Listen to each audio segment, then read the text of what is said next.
Magandang buhay mga ka-angler. Dito tayo ngayon sa Barangay Balitok, Kalatagan, Batangas. So, stop natin. Napunta tayo sa Parolang Patay kung tawagin dito sa Kalatagan. Medyo malayo lang yung babangkay namin pero worth it naman. Pagkanundukan sa spot. So, unang fishing yung 2025 pala rin. Then, inabot kami ng low tide kaya medyo naglakad-lakad na kami. Kasi hindi nakakaya ng bangka at sayad na. At yan, dito na kami, malapit na. So, lakad pa rin. Angler. Malayo-layo nga lang rin. Pero worth it pagdating sa spot.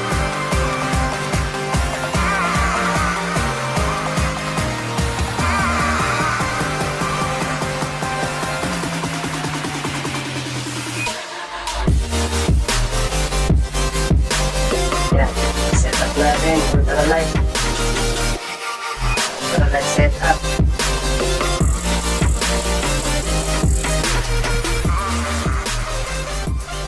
So, casting tayo mga tropa. Fish on yan, yung magandang size. Grouper, actually hindi natin first catch yan. Hindi ko lang na-review yung iba kasi malimutan kong mag-record. Yan. So, siguro pangatlo yata itong dalawang fish natin yan. Lapo.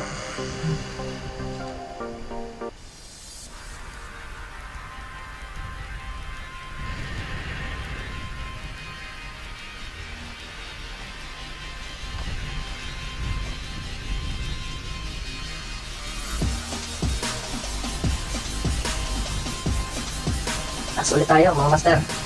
Ayun, medyo matumal yung kagatan ng mga time na yan. Hindi namin alam kung bakit. Pero ang ganda ng ang ganda ng structure ng batuhan niya. Mas ang ganda din ng alon. Hindi ko alam bakit walang isda. Pero so far naman medyo may kumakagat ng mga strike. So siguro maliliit lang kaya hindi madala.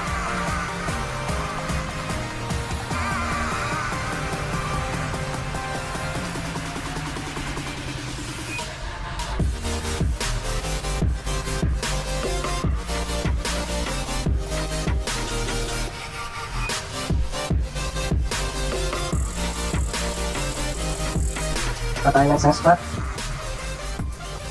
Yan, casting ulit. Nung nakita ko yung spot na yan, medyo nag-ano na ako. Nag-isip na ako, sabi ko, ba't parang may active na GT siguro dito ang gawa ng ang ganda ng alon niya. So, nag-try pa rin ako mag-halis dyan. Yan. So, casting lang. Retrieve. So, hintay lang tayo.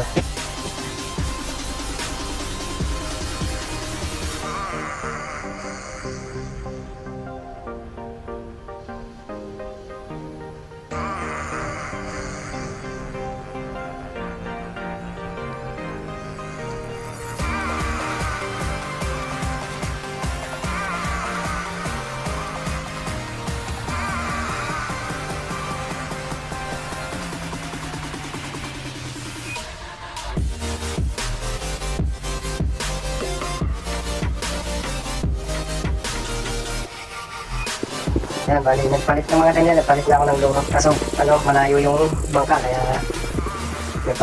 naglakad na lang ako papuntang bangka. And then yan, so dito na mag-uumpisa yung yung GT hunting. Guys, nga pala, hindi ko na-record yung yung unang uli ko na dapat na GT. So, sayang yun. Yung ganda ng laban. Paubos na yung linya ko. Siguro nasa 5 ko na lang yung linya. Yung mainline, yung braid. Kasi hindi ko lang siya na-record. Sobrang laki siguro ng GT na yun. Estimate ko na sa 4 kg to 5 kg yung lumami na yun. Nagwitang kita yung mga mini-strike pagka kumakagat sila. Tingnan natin.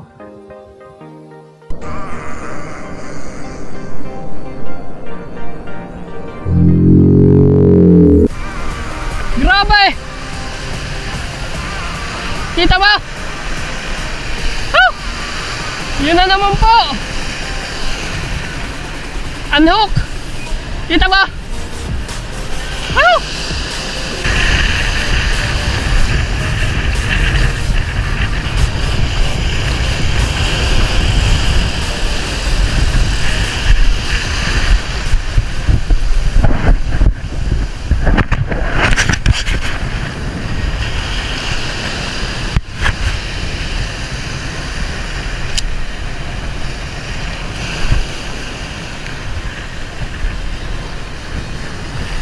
Yun! Binunggab na naman!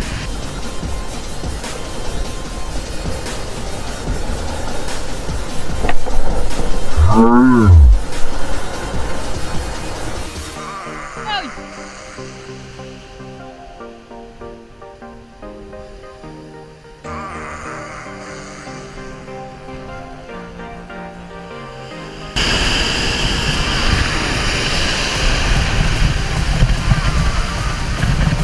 Saan ba naiawat yan?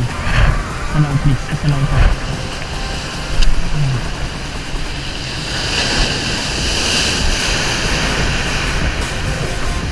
Yun! Yun! Yun! Yun! Putol!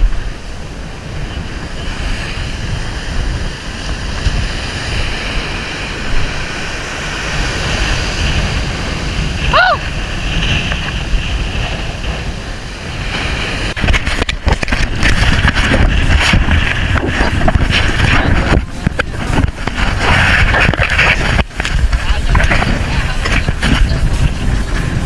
Ayan na.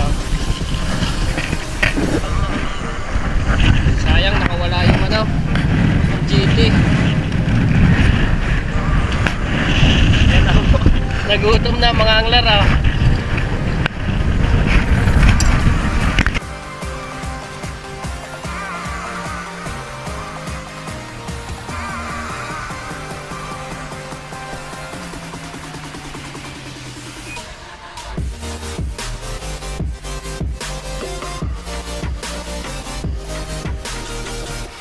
Asking mo ulit. Bali habang nagkras ako dyan, nakita ko yung mga kasama ko dyan ngayon, no? Naglalangoy na. Sobrang laki ng alon, nakikipabuno na sila sa alon dyan. Dito kasi, ang active kasi ng isda dyan sa mga alon na yan, kaya dyan kami pumupesto. Dyan yung mga isda. Mga oras na yan, dyan kami naglakas. Kaso napakadelikado lang pagka talagang medyo lumalim ka pa ng onte. So, sobrang laki ng alon. Ayan guys, ulit tayo.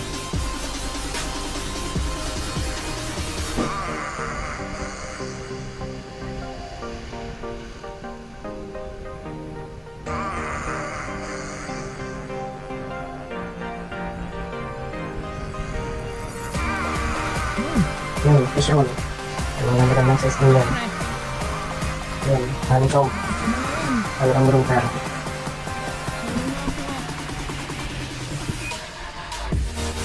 Dito kasi sa Kalatagan, pagka nakahuli ka ng mga ganyang size, magandang size naman.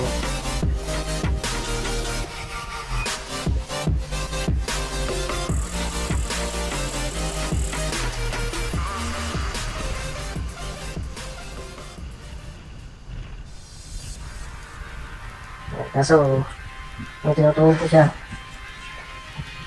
ay, yun, nakatalon pa. Sayang. Mahal na siya. Nakasting ulit. Nakasting mo na.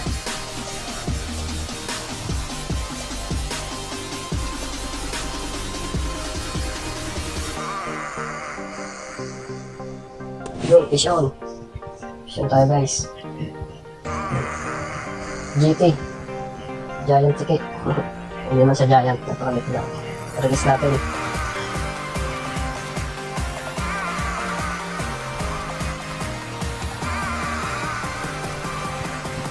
Gusto ulit.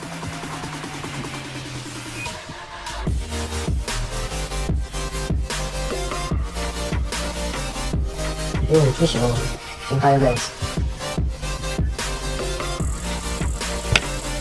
Guys, grouper ulit. Okay na rin yung size na yun. Pang ulam na rin, kuhanin na rin natin.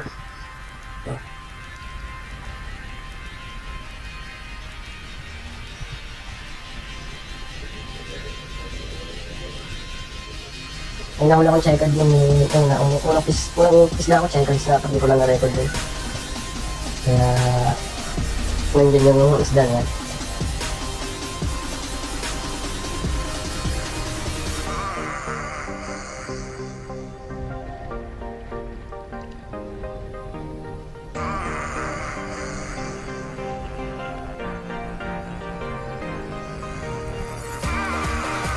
Casting ulit.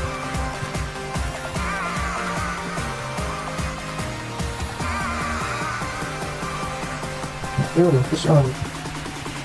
Fish on ulit tayo guys. Hindi pala fish on guys, rock on.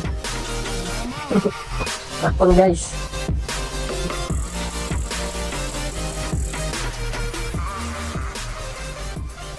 Casting ulit.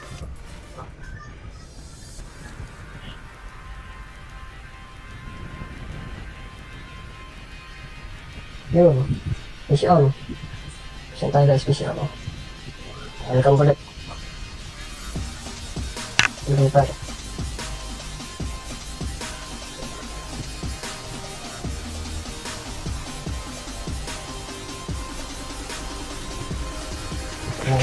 Yan guys, medyo hapon na kaya pauwi na kami. May nahuli nga pala akong ano dyan, nung pauwi na kami, nung bago kami umuwi, hindi ko na lang na-record, may nahuli akong big siguro nasa isang ganit kalahati yun. Hindi ko na hindi ko na video kasi, ano, palawbat na. So yun lang, tulog yun.